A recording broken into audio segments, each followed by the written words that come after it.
Welcome back to Nursing with Ingrid. Thank you very much for coming back again and stopping by. It's been truly an amazing ride so far, and I'm thoroughly enjoying it, and I'm truly humbled by it. Today I'm going to be tackling another question that has come out through the previous videos, and that has got to do with the different specialities that are available within the nursing fraternity. Right into it. First and foremostly, I want you to know that the specialities that I'm going to mention now are the ones that are accredited by the South African Nursing Council, which is our governing body in South Africa. Starting right up, number one is child nursing science. Now, child nursing science has got everything to do with your little angels that are got pains and are not well and are just in need of nursing intervention or medical intervention.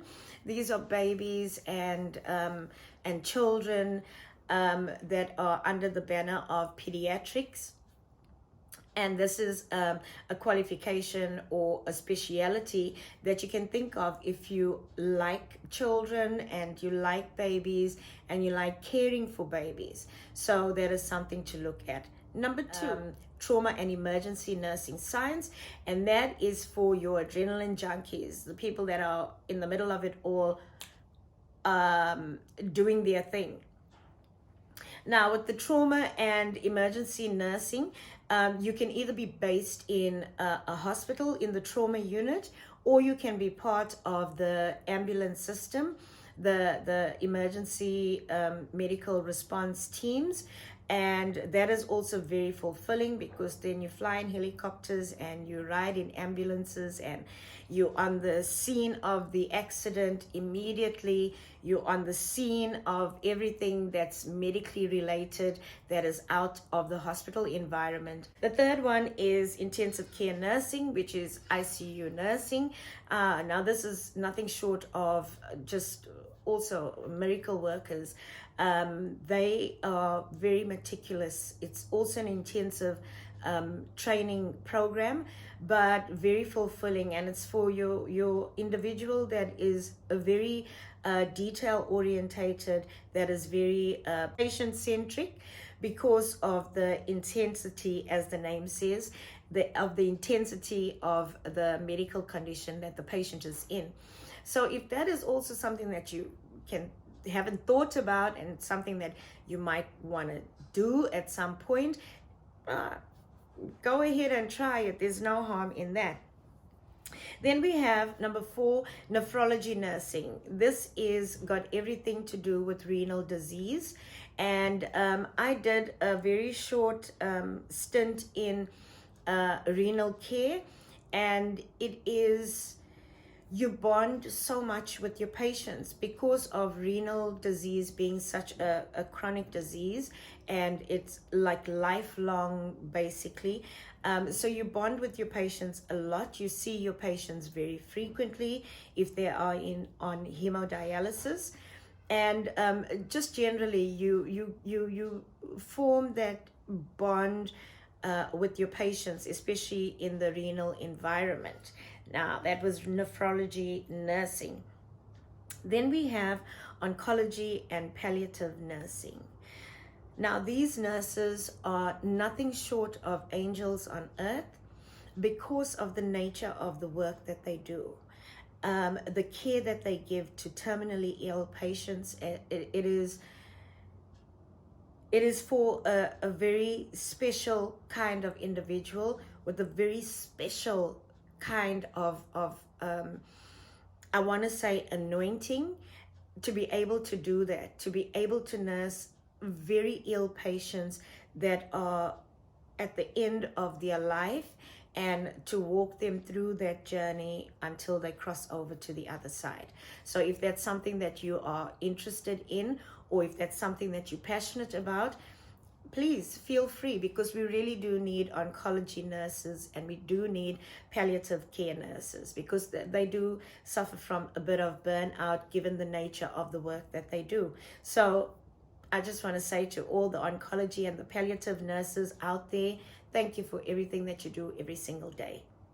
Next one is Occupational Health Nursing Science. Now, this has got everything to do with the nurses that take care of employees in an environment or in a working environment. These are your nurses that are skilled and equipped, and they have a broader scope with regards to assessing, prescribing, and doing bloods and all those wonderful things all in one. It's a very fulfilling discipline to be in. And yeah, they do quite amazing stuff. I mean, they do have them in the hospitals as well, but I don't think they're on such a scale as when you go out into the industry and you have these clinics within your working environment with these nurses, and they perform all these health functions to the employees. Next up, we have infection prevention and control nurses. We need more of these nurses. Each and every one of us as a nurse or a registered nurse, for that matter, is an infection prevention and control nurse within the scope of a limited scope, should I say. But at the moment, we are in dire need of infection prevention and control nurses throughout the country, because of the situation that we're in right now, and because of the new policies and the guidelines that are put out in order for us to stay safe, stay protective, and stay alive. And then we have your primary health care nurse. This is the nurse that is out there in the community clinic, that is out there in the rural clinics. They are doing fantastic, phenomenal work. It is something amazing. I really like it. I know I keep saying amazing, but unfortunately that is my language. But the primary health care nurses are so needed, and they are so devalued, if I should say. Nobody appreciates them as much as they should be appreciated, because they are out there in the clinics, in our communities, and they are providing health care at our level, in our environment, within our community. So a shout out to all the primary health care nurses. And if that is one of your passions, then please study further and do primary health care nursing. That will be also very fulfilling for you. And then we move on to my favorite, number 9 on the list is perioperative nursing. I like the fact that they've changed the name from operating theatre technique to perioperative nursing science, because it involves the whole theatre environment. Now, I can speak for days about theatre. However, what I mean is that you have skills and proficiencies in how to assess a patient before they go into the theatre. You have skills and proficiencies with regards to scrubbing, preparing the theatre, making sure that sterile packs are available, making sure that your theatre environment is clean, and making sure that procedures move smoothly. And then after the surgery has been done, then they go to the recovery room or the post-anesthetic unit, which is the PACU in international terms, but locally we call it the recovery room. That is where you wake up from your anesthesia, and once you are ready to go back to the ward, then you get discharged from the recovery room. So that encompasses perioperative nursing science, and that's why I like the name now, because it combines all areas and all spheres of the theatre environment. And then finally, we have mental health nurses. These are your nurses that work in the psychiatric wards, psychiatric hospitals, psychiatric clinics, and they have very special skills and very special training to deal with psychiatrically ill patients, and to handle the moment when the patients are unstable and they can safely handle them while also being safe themselves.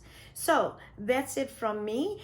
And that was just the top 10 nursing specialities in South Africa at the moment that are accredited. I will go through the others if you want me to.